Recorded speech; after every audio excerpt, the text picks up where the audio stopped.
नमस्कार विद्यार्थी मित्रांनो, राधेश्याम ट्युटोरियल्स मध्ये आपलं स्वागत आहे। आता या लेक्चरला आपण इनव्हर्स फंक्शन वरचे एक्झाम्पल बघणार आहोत। म्हणजे जवळपास एक 4 टाइप आहेत इनव्हर्स फंक्शन मध्ये। म्हणजे प्रत्येक टाइप आणि त्याच्या रिलेटेड फॉर्म्युले हे जर तुमचे क्लिअर झाले तर तुम्हाला कुठलाच टाइप अवघड जाणार नाही। आता ह्याच्यामध्ये प्रॉब्लेम काय होतो की रिलेटेड फॉर्म्युले जर तुमचे परफेक्ट नसतील, त्याचबरोबर टाइप जर तुमचे परफेक्ट नसतील तरी ते कन्फ्युजन सगळ्यात जास्त होतं। म्हणजे समजायला सुरुवातीला सोपं आहे की, पण कोणत्या टाइपचं एक्झाम्पल आणि कोणता फॉर्म्युला वापरायचा हे जर कळालं नाही तर अवघड होतंय। ठीक आहे, मग आता यामध्ये इनव्हर्स फंक्शनचे पहिल्यांदा डिफरन्शिएशनचे फॉर्म्युले आपण बघूयात। डिफरन्शिएशनचे फॉर्म्युले काय आहेत बघा। तर डिफरन्शिएशनचे फॉर्म्युले असे आहेत की sine inverse f of x, म्हणजे साइन इनव्हर्सचा जो अँगल आहे तो काही असू शकतो, म्हणून तिथे एफ ऑफ एक्स घेतले आपण। मग एफ ऑफ एक्स साइन इनव्हर्सचं डेरिव्हेटिव्ह काय असतं, 1/√1 मायनस इथं जो काही पार्ट आहे अँगलला त्याचा इथं स्क्वेअर होणार, आणि चेन रूल प्रमाणे एफ ऑफ एक्सचं डेरिव्हेटिव्ह एफ डॅश एक्स येणार आहे। कारण चेन रूल हा लक्षात ठेवायचाच, लक्षात ठेवा, ते फार महत्वाचं आहे। आपण आतापर्यंत product rule, question rule, chain rule आणि बेसिक ह्या सगळ्या गोष्टी कव्हर केल्यात अगदी डिटेलमध्ये विथ फॉर्म्युला आणि अतिशय हळूहळू। ठीक आहे, मग जर तुम्ही ते बघितले नसेल तर नक्की बघा। त्याचबरोबर व्हिडिओ जर आवडले तर आपल्या चॅनलला लाईक करा, सबस्क्राईब करा आणि तुमच्या मित्रांना शेअर करा विसरू नका। ठीक आहे, मग आता लक्ष द्या। फॉर्म्युला काय बघा, cos inverse of f of x. Sine inverse आणि कॉस इनव्हर्स सेम फॉर्म्युले आहेत, काहीच बदल नाही। बदल एकाच ठिकाणी आहे, फक्त इथं प्लस असेल तर इथं फक्त मायनस येतो। म्हणजे साइन बरोबर पेयर काय लक्षात ठेवायचे आपल्याला, cos. Sine inverse f of x चा फॉर्म्युला आहे 1/√1 minus f of x bracket square into f dash x. दुसरा फॉर्म्युला कोणता आहे, कॉस इनव्हर्स, सेम फक्त मायनस घ्यायचं, 1/√1 minus f of x bracket square into f dash x. F dash x काय, आतल्या टर्मचं derivative. ठीक आहे, ते एक्झाम्पल मध्ये कळून जाईल तुम्हाला। आता टॅन इनव्हर्स आणि कॉट इनव्हर्सची पेयर आहे। हे पेयर का सांगतोय मी, तुम्हाला फॉर्म्युले लक्षात ठेवायला सोपे पडतात। तुम्ही साइन इनव्हर्स लक्षात ठेवा, त्याला मायनस साइन द्या, कॉस इनव्हर्सचा फॉर्म्युला तयार झाला। तुम्ही टॅन इनव्हर्स लक्षात ठेवा, 1/1 प्लस इथं जो पार्ट आहे त्याचा स्क्वेअर करा, त्याला जर आपण मायनस साइन दिलं तर त्या ठिकाणी काय तयार होतोय, कॉट इनव्हर्सचा फॉर्म्युला तयार होतोय। तुम्ही सेक इनव्हर्सचा फॉर्म्युला लक्षात ठेवा, काय सांगा, 1/एफ ऑफ एक्स बाहेर आहे, अंडर एफ ऑफ एक्सचा स्क्वेअर मायनस 1 आणि ह्या एफ ऑफ एक्सचा डेरिव्हेटिव्ह एफ डॅश एक्स येणार आहे। क्लिअर आहे, ओके। त्यानंतर cosec inverse f of x, त्याचा पण फॉर्म्युला सेक इनव्हर्सच्याच प्रमाणे पूर्णपणे, फक्त साइन कोणता आहे, मायनस आहे। क्लिअर पर्यंत, म्हणजे फॉर्म्युले तुमच्या लक्षात आलेत। आता हे एवढे 6 फॉर्म्युले डिफरन्शिएशनचे आहेत। आता इथून खाली तुम्हाला फर्स्ट सेक्शन मध्ये ट्रिग्नोमेट्रिक फंक्शन नावाचा टॉपिक आहे, त्याच्यामध्ये फॉर्म्युले आहेत। मग ते फॉर्म्युले कोणते, तर इनव्हर्स फंक्शनचे फॉर्म्युले आहेत। तिसरा सेक्शन आहे बघा, इनव्हर्स फंक्शन 3.3 एक्सरसाइज। तर त्याच्यामध्ये हे जे फॉर्म्युले आहेत हे फॉर्म्युले डिफरन्शिएशन मध्ये लागतात। मग आता हे कसे आहे बघा फॉर्म्युले, हे पण सोपे आहेत, लय अवघड नाहीत। Sine inverse f of x, ठीक आहे, जर साइनचा मी रेसिप्रोकल केला तर साइनचा रेसिप्रोकल काय असतो, कोसेक। तर साइनचा रेसिप्रोकल जर मी कोसेक लिहिला तर रेसिप्रोकल हा अँगलचा होतो आतला, म्हणजे एफ ऑफ एक्स असेल तर त्याला आपल्याला लिहावं लागतं 1/एफ ऑफ एक्स। आता ह्याच्या उलटा पण विचार करायचा, कोसेक इनव्हर्स 1/एफ ऑफ एक्स असेल तर त्याला मी काय लिहू शकतो, sine inverse f of x. म्हणजे हा एफ ऑफ एक्स वरती पण जाऊ शकतो, पण त्यावेळेस मात्र रेशो बदलणार, 100% बदलणार। मग आता बाकीच्या सगळ्या गोष्टी तशाच आहेत बघा। साइनचं काय होतंय, कोसेक 1/एफ ऑफ एक्स होतंय, तसं कोसेकचं पण काय होणार आहे, साइन इनव्हर्स 1/एफ ऑफ एक्स। म्हणजे यातला एक जरी फॉर्म्युला तुम्ही लक्षात ठेवला, हा फॉर्म्युला पाठ करायची गरज नाहीये, ह्या लक्षात राहावा, तुमच्याकडे असावा म्हणून हा दिला फॉर्म्युला।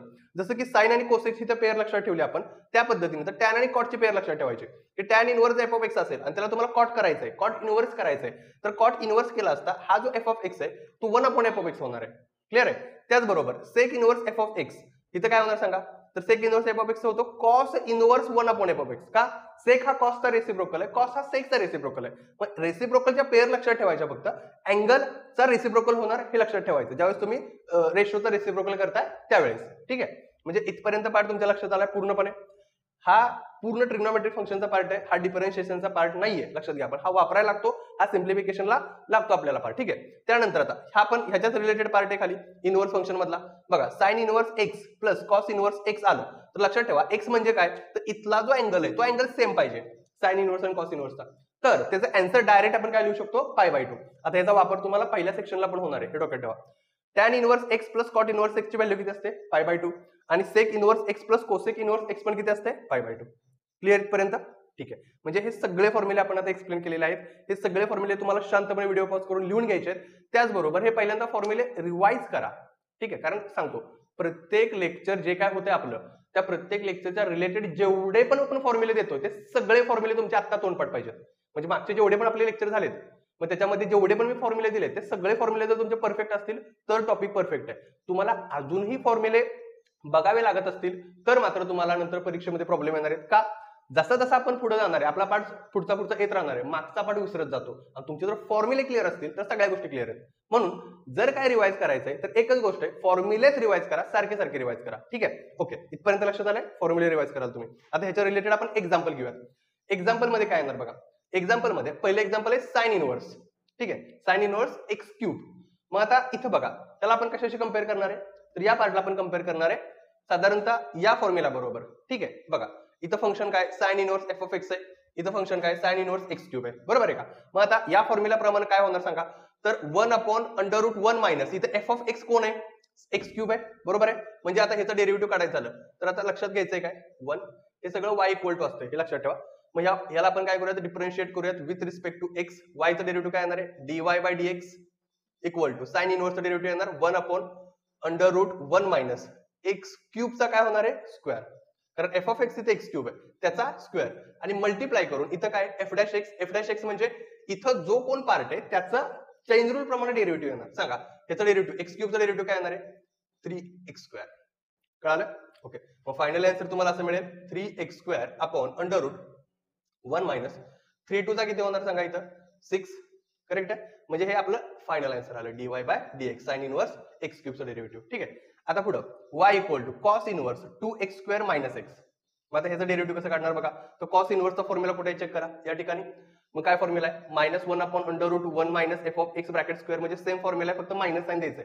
मग बघा ऐका, डिफरन्शिएट विथ रिस्पेक्ट टू काय म्हणूयात आपण एक्स. वायचं डेरिव्हेटिव्ह काय येणार आहे dy/dx इक्वल टू -1/√1 मायनस काय येणार इथं 2x² मायनस एक्स, म्हणजे हे आहे तसं लिहून घेतलं आणि इथं जो पार्ट आहे त्याचा काय करायचा स्क्वेअर.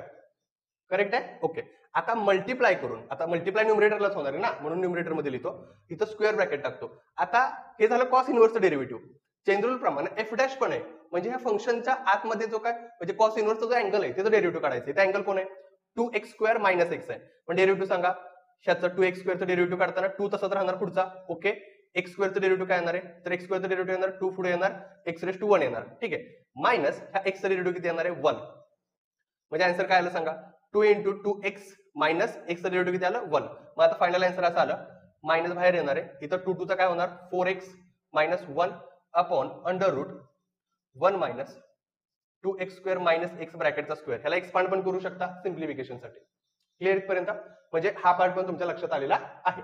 आता त्यानंतर हा पार्ट सेम पार्ट आहे, काहीच प्रॉब्लेम नाही. पहिलाच फॉर्म्युला आपल्याला इथं युज करायचा आहे. शक्यतो साइन कॉसच वापरलं जातं, टॅन कॉट वापरलं जातं, सेक कोसेक वापरलं जात नाही. कळलं का, त्याला कन्वर्ट करतात ते सेकला कन्वर्ट करतात कशामध्ये, शक्यतो कॉस मध्ये कन्वर्ट करतात. ठीक आहे, मग आता बघा साइन इनव्हर्स 2x आहे, त्याचं डेरिव्हेटिव्ह तुम्हाला तोंडी पण निघू शकतं, काय प्रॉब्लेम नाही. बघा डिफरन्शिएट करा विथ रिस्पेक्ट टू एक्स. वायचं डेरिव्हेटिव्ह dy/dx. फॉर्म्युला काय सांगतोय बघा 1/√1 मायनस एफ ऑफ एक्स कोण आहे 2x आहे, म्हणजे इथं 2x आला त्याचा काय होणार आहे स्क्वेअर इंटू. आता मल्टिप्लिकेशन मध्ये एफ डॅश एक्स आहे, एफ डॅश एक्स म्हणजे 2x चा डेरिव्हेटिव्ह 2x log 2. क्लिअर पर्यंत, हेच फायनल आन्सर आहे, वेगळं काय नाही. इथलं तुम्ही इथं बदल करू शकता, हे पुढे घेऊ शकता, बस एवढाच फक्त होणार आहे. ठीक आहे, आता लास्ट वन क्वेश्चन. हा जो क्वेश्चन आहे हा क्वेश्चन तुम्ही दोन्ही पद्धतीने सोडवू शकता. तुम्ही कॉट इनव्हर्सचा पण वापर करू शकता डायरेक्ट फॉर्म्युलाला. बघा कशा पद्धतीने करू शकतो आपण, दोन प्रकारे मी सोडवून दाखवतो गणित. ठीक आहे, एक तर कॉट इनव्हर्स घेऊन y बरोबर cot inverse 1/x². Cot inverse म्हटल्यानंतर कॉटचा हा फॉर्म्युला डेरिव्हेटिव्हचा वापरायचा. काय येणार सांगा इथं y म्हणजे इथं डिफरन्शिएट करूयात विथ रिस्पेक्ट टू x. मग आता इथे येणार आहे dy/dx इक्वल टू कॉट इनव्हर्सचा फॉर्म्युला काय असतो -1/1 प्लस 1/x² चा स्क्वेअर, कारण फंक्शन इथं 1/x² आहे आणि डेरिव्हेटिव्ह 1/x² चं काय येणार आहे, तर इथं डेरिव्हेटिव्ह येणार आहे -2 इथं बघा डेरिव्हेटिव्ह येणार -2/x⁻3. आता हे डेरिव्हेटिव्ह कसं आलं तर समजून घ्यायचं. 1/x² चं डेरिव्हेटिव्ह काढताना 1/x² चं डेरिव्हेटिव्ह काढताना 1/x⁻n चा डेरिव्हेटिव्हचा फॉर्म्युला वापरायचा -n/x⁻n+1. मग बघा n कोण आहे 2 म्हणून -2/x⁻n+1 म्हणजे काय येणार आहे 2 + 1 किती येणार 3 येणार इथं. क्लिअर पर्यंत कसं काढलं डेरिव्हेटिव्ह लक्षात आलंय. ह्याच्या पुढे सिम्प्लिफिकेशन होतंय, लक्षात घ्या. हे सिम्प्लिफिकेशन कसं होतंय बघा, समजून घ्या. -2 × -1 +2 आलं इथं डिवायडेड बाय खाली 1 + 1/x⁻, किती आलं इथं 4, कारण स्क्वेअरचा स्क्वेअर किती आला 4 आला, इंटू आता इथं हा 2 जर मी पुढे घेतला तर इथं येणार आहे 1/x³ हे डोक्यात ठेवा, कारण हे ब्रॅकेटमध्ये ठीक आहे. ओके, आता x⁴ न क्रॉस मल्टिप्लाय करा इकडं. x⁴ न क्रॉस मल्टिप्लाय केलं असतं काय येणार आहे 2/x⁴ + 1 अपॉन ते अपॉन x⁴ एक नाही, इकडे क्रॉस केल्यानंतर ते वरती जाणार इथं x⁴ आणि इंटू 1 काय आलं इथं x³ हा या पार्ट मध्ये बदल होणार नाही. आता बदल कशात होणार आहे या पार्ट मध्ये x⁴ ला हा क्यूब काय झाला कॅन्सल. फायनल आन्सर काय मिळालं तुम्हाला ते मिळालं 2x अपॉन खाली x⁴ + 1 हे तुमचं फायनल आन्सर असेल. क्लिअर पर्यंत. आता दुसरा टाइप जो मी म्हटलं तो काय असणार आहे तर तो या पद्धतीने. तर तुम्ही सुरुवातीलाच इथं बदल करा या फॉर्म्युल्याप्रमाणे कॉट इनवर्स जर 1/f(x) असेल तर त्याला मी टॅन करू शकतो. इथं सिम्प्लिफिकेशन करून घ्यायचं म्हणजे बघा हा पहिला टाइप झाला तुमचा यातला. हा दुसरा टाइप y बरोबर कॉटचं मला काय करायचं आहे टॅन इनवर्स जर केला तर हे 1/x² काय होणार इथं x² होणार. मग पुन्हा इथं टॅन इनवर्सचा फॉर्म्युला वापरायचा. मग तो वापरून बघूयात आपण. सांगा टॅन इनवर्स x चा फॉर्म्युला काय असतो डेरिव्हेटिव्हचा, कारण इथं डेरिव्हेटिव्ह काढायचा होता differentiate with respect to x. पहिल्यांदा सिम्प्लिफिकेशन साठी कॉट इनवर्सचा टॅन इनवर्स केलं या फॉर्म्युलानं, कोणत्या या फॉर्म्युलानं, त्याचं कन्व्हर्जन यात केलं. आता पुढं डेरिव्हेटिव्ह काढायचंय. मग y चं डेरिव्हेटिव्ह काय येणार आहे dy/dx आणि टॅन इनवर्सचं डेरिव्हेटिव्ह येणार 1/1 प्लस x² चा स्क्वेअर ठीक आहे इंटू x² चं डेरिव्हेटिव्ह 2x. करेक्ट आहे. मग आता इथं काय येणार बघा इथे येणार आहे वरती 2x खाली येणार 1 + x⁴ आलं काय इथं 2x अपॉन 1 + x⁴. याप्रमाणे गेला की एवढा स्टेप आहेत. इथं बदल केला थोडासा तर एवढा स्टेप आहेत. तुम्हाला दोन्ही पण गोष्टी कळायला पाहिजेत, कारण सीईटीला तुम्हाला शॉर्टेस्ट मेथड पाहिजे कळलं का. मग त्यासाठी प्रॅक्टिस पाहिजे की ही मेथड योग्य काही दोन्ही पण मेथड योग्य आहेत. दोघांचं पण आन्सर सेम येते. प्रॉब्लेम कुठे तर इथं वेळ लागतो सिम्प्लिफिकेशनला, इथं वेळ लागत नाही. मग हे कळायला पाहिजे तुम्हाला तिथं ऑन द स्पॉट.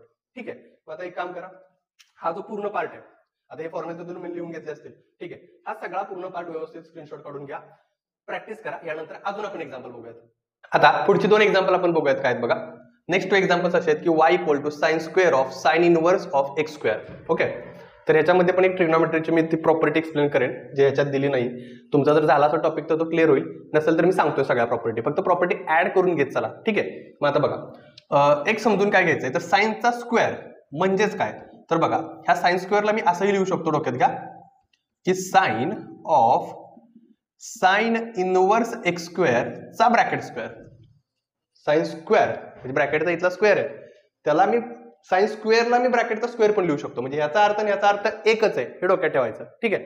ओके, मग आता इथं काय होणार बघा तर या ठिकाणी समजून घ्या हे असं लिहिण्यामागचं कारण असं होतं तर एक प्रॉपर्टी आहे. काय प्रॉपर्टी आहे की sine inverse of sine x किंवा sine x of sine of बघा sine of sine inverse x असं असेल तर ह्याचं उत्तर साइन इनवर्सला साइन कॅन्सल होतं, इथल्याला हे कॅन्सल होतं, आता फक्त अँगल x हे शिल्लक राहतंय. म्हणजे ही प्रॉपर्टी ऍक्च्युअली ठीक आहे. साइन इनवर्सला साइन कॅन्सल होतं पण त्यासाठी त्याचा स्क्वेअर नसला पाहिजे किंवा इथं कुठला नंबर नसला पाहिजे. साइन इनवर्सला साइन कॅन्सल होणार आहे. ठीक आहे, ही प्रॉपर्टी आहे. मग ह्या प्रॉपर्टीसाठी आपल्याला साइन स्क्वेअरला ब्रॅकेटचा स्क्वेअर करावा लागतो. हा, ज्यांना माहिती आहे ते जागेवर कट करू शकतात, काय प्रॉब्लेम नाही. पण ज्याला माहित नाही त्यांनी समजून घ्या की साइन इनवर्सला साइन कॅन्सल होण्यासाठी ब्रॅकेटचा स्क्वेअर होणार आहे. आता ब्रॅकेटच्या स्क्वेअरचा इम्पॉर्टन्स काय बघा तर y = हे ब्रॅकेटमध्येच लिहितो. साइन इनवर्सला साइन काय होणार कॅन्सल, इथं काय आलं x² आणि ब्रॅकेटचा काय स्क्वेअर.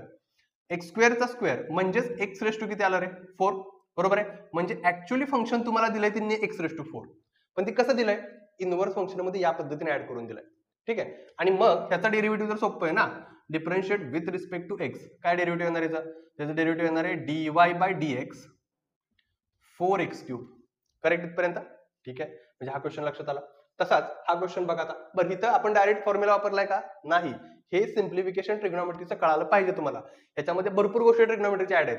म्हणजे ज्या ज्या ऍड आहेत त्या मी तुम्हाला लिहून देतो त्या पाठ करा ऑन द स्पॉट. ठीक आहे. ओके, मग आता इथं बघा ह्याला पण आता इथं या ठिकाणी हे एक्झाम्पल जे ते दोन मेथडनं सुटतं. एक सबस्टिट्यूशननं पण सुटतं, एक रेग्युलरनं पण सुटतं. मी तुम्हाला आता सध्याला फॉर्म्युला बेस मेथड वापरणार आहे आणि त्या पद्धतीने सोडवून दाखवणार आहे. लक्ष द्या बघा त्यात सिम्प्लिफिकेशन भरपूर असणार आहे.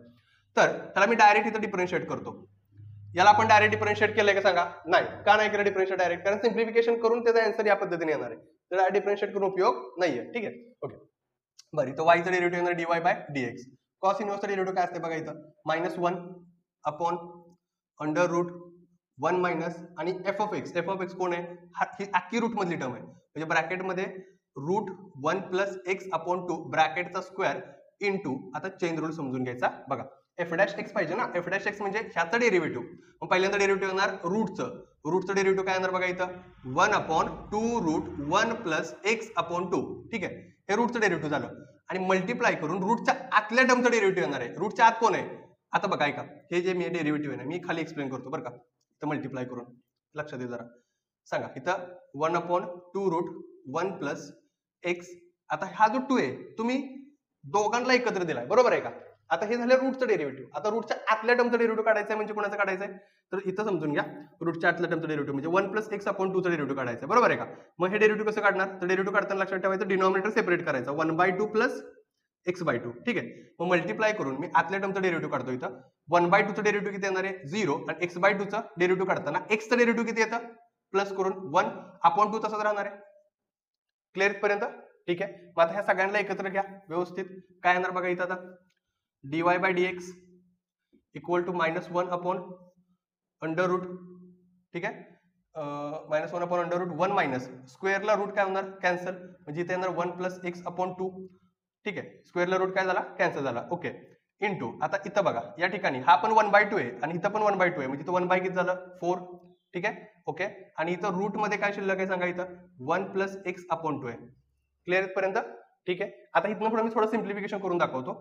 -1/2 ने इकडे क्रॉस मल्टिप्लाय करा रूट मध्ये 2, मग ह्या मायनस मध्ये मल्टिप्लाय करा -1 - x आपण खाली किती आलं 2 आलं, मल्टिप्लाय बाय इथं आलं 1/4 रूट हे 1 + x. आता समजून घ्यायचं काय बघा, ऐका, आणि हा अपॉन इथे किती आहे 2, हा 2 रूट मध्ये, हा पण 2 रूट मध्ये, पण तो डिनॉमिनेटरचा डिनॉमिनेटर आहे, म्हणजे हा तुम्ही वरती घेऊ शकतो, हा पण तुम्ही वरती घेऊ शकतो, पण तो वरती येताना कसा येणार आहे रूट मध्येच येणार आहे का, कारण तो सध्याला कसा आहे रूट मध्ये.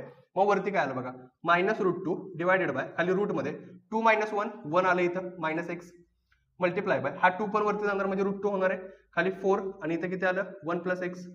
मग सिम्प्लिफिकेशन कराल तर कसं येईल सांगा, इथं सिम्प्लिफिकेशन √2 × √2 -2 आलं, खाली रूट मध्ये रूट इंटू रूट मधलं मल्टिप्लिकेशन होतं 1 - x. बघा आता ह्या कन्सेप्ट क्लिअर पाहिजे रूट मधल्या 1 - x आणि इथं 1 + काय होतं x होतं, आणि खाली मल्टिप्लिकेशन मध्ये कोण आहे इथं 4 आहे, त्या 4 ला 2 ने डिवाइड करा, म्हणजे मी आता इकडे लिहितो हे सगळं, त्या 4 ला 2 ने डिवाइड करा म्हणजे -1 अपॉन काय आलं इथं 2, रूट मध्ये काय येणार सांगा a - b a + b a² - b². CET मध्ये या लेवलचं सिम्प्लिफिकेशन त्यांना अपेक्षित आहे. बोर्डाला तुम्ही इथपर्यंत जरी काढलं असतं, म्हणजे इथपर्यंत जरी आलं असतं, मार्क किती आहेत बघायचे, मार्क जास्त असतील तर सिम्प्लिफिकेशन लागणार, मार्क कमी असतील तर इथपर्यंत जरी काढलं असतं तरी आन्सर दिला असतं. सीईटी साठी तुम्हाला हे ऑप्शन मध्ये असणार आहे, सीईटी आता जे आले ते. ठीक आहे, म्हणजे आता रिसेंटली जेवढे पण 2022 पासूनचे क्वेश्चन्स आहेत त्याला शॉर्टकट काय लागू शकत नाही, लक्षात घ्या. शक्यतो जेवढे पण क्वेश्चन आपण ऑब्झर्व केले तेवढे तुम्ही सोडून बघा, तुम्हाला शॉर्टकट शक्यतो फार कमी दिसतील, त्यामुळे शॉर्टकट करा, पण सिम्प्लिफिकेशन वरती लक्ष द्या. मॅक्सिमम मॅक्स टू मॅक्स लक्ष जे आहे ते सिम्प्लिफिकेशन वरती पाहिजे, कळालं का. मग आता हा एक पार्ट लक्षात आला. ठीक आहे, मग आता हा जो ओव्हरऑल पार्ट आहे तो तुमच्या सगळ्या लक्षात आलाय. मग तुम्हाला जर प्रॅक्टिस करायची तर जो आपला डिफरन्सिएशन मधला दुसरा एक्सरसाइज आहे त्यातला जो 6वा प्रश्न आहे क्वेश्चन नंबर 6, तो क्वेश्चन नंबर 6 तुम्ही सोडवू शकता, याच्या बेस आहे. ठीक आहे, त्याचबरोबर जर आता हे सगळं व्यवस्थित शांतपणे लिहून घ्या, याची प्रॅक्टिस करा सगळ्यात महत्वाचं. ठीक आहे, आणि व्हिडिओ जर आपला आवडला असेल तर नक्की लाईक करा, तुमच्या मित्रांना शेअर करा आणि आपल्या चॅनलला सबस्क्राईब करायला विसरू नका. धन्यवाद.